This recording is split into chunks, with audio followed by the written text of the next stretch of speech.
Yesus, Engkau baik, sungguh baik, sangat baik.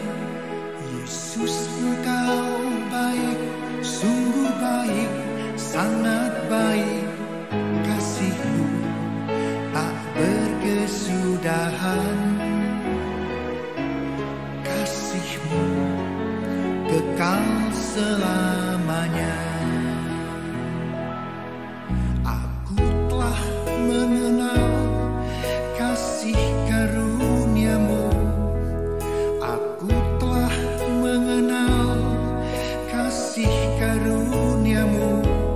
Kau kaya, rela jadi miskin, supaya aku jadi kaya.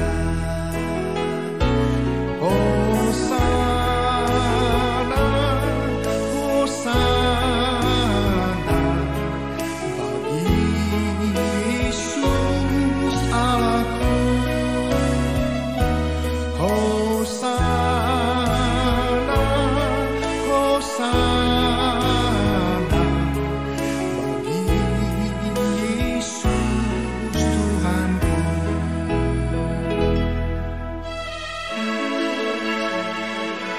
Saudara-saudara yang terkasih di dalam nama Tuhan Yesus Kristus, mari kita sambut firman Tuhan pada hari ini. Kita persiapkan hati dan pikiran kita berdoa. Puji dan syukur kami panjatkan kehadirat-Mu Tuhan, atas kasih setia-Mu yang menyertai hidup kami hingga pada saat ini. Kami mau mendengarkan firman-Mu Tuhan. Kiranya Tuhanlah yang menyertai hati dan pikiran kami, agar kami dapat mengerti akan firman-Mu. Berfirmanlah Engkau Tuhan, sebab kami telah siap untuk mendengarkannya. Di dalam nama Yesus Kristus kami berdoa. Amin. Firman Tuhan untuk kita pada hari ini tertulis di dalam Ulangan 8 ayat 3. Beginilah bunyi firman Tuhan.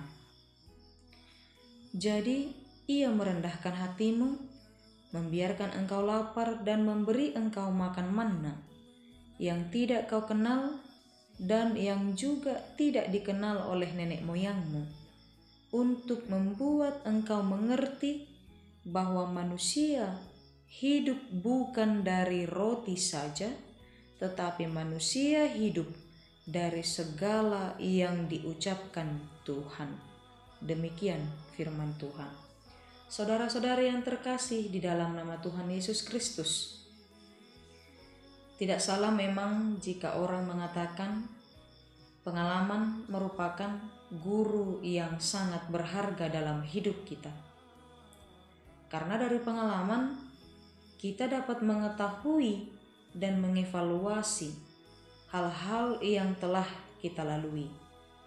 Semakin jauh kaki kita melangkah, semakin banyak pula pengalaman yang kita dapat. Inilah yang terjadi bagi bangsa Israel selama mengembara di padang gurun kurang lebih 40 tahun. Allah terlebih dahulu membawa bangsa Israel memasuki tanah perjanjian dengan beberapa tujuan, yaitu yang pertama, bangsa Israel dibawa ke padang gurun untuk merendahkan hati mereka. Tanpa kerendahan hati, orang Israel tidak dapat menaati Tuhan. Mereka dibentuk di padang gurun, tempat tanpa apapun, sehingga mereka bergantung hanya kepada Tuhan. Meskipun mereka memiliki harta, kesehatan, dan kekuatan, namun hal itu tidak dapat berbuat apa-apa di padang gurun. Kita perlu menyadari bahwa di dalam hidup ini yang dapat dilakukan oleh manusia memiliki batas. Untuk itu, di atas segala tantangan dan rintangan di dalam hidup kita, marilah kita merendahkan hati dan berharap hanya kepada Tuhan saja. Allah mengizinkan pencobaan seperti di padang gurun di dalam hidup kita bukan dengan niat menjatuhkan, melainkan dengan niat memurnikan iman kita, sehingga kita menerima tanah perjanjian dan menikmati semua berkat-Nya.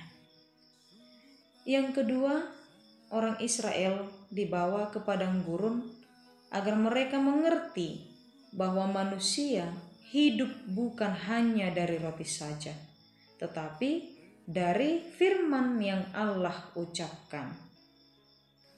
Mereka diberi makan manna yang mengajarkan pada orang Israel bahwa makanan jasmani pasti diberikan Tuhan sebagai bentuk pemeliharaan Tuhan atas alam semesta yang Ia ciptakan.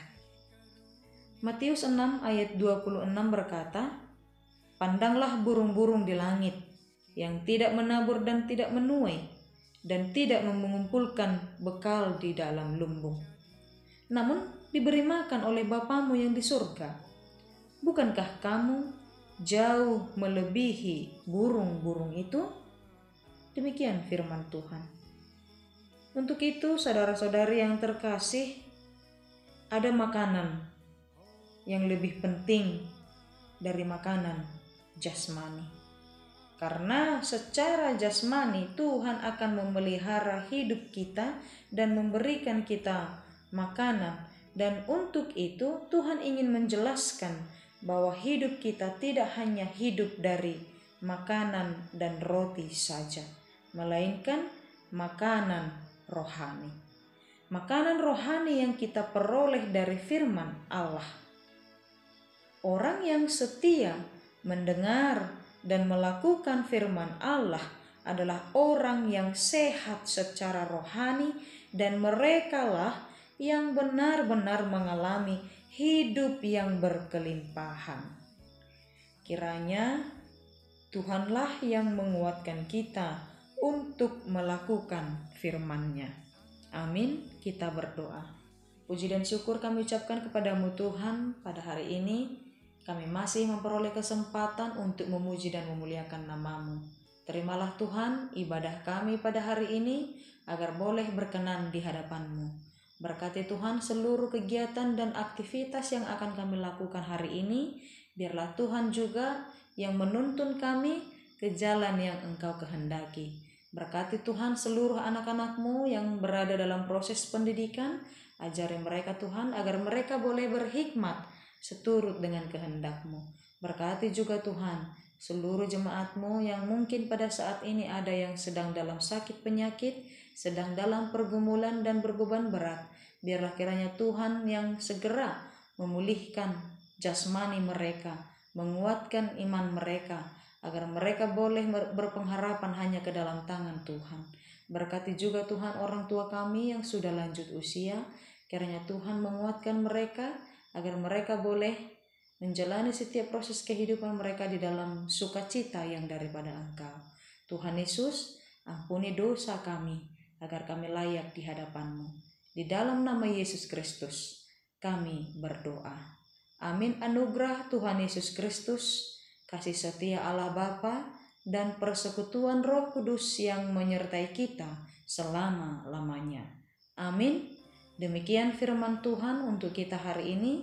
Selamat beraktivitas. Tuhan Yesus memberkati. Shalom. Pagi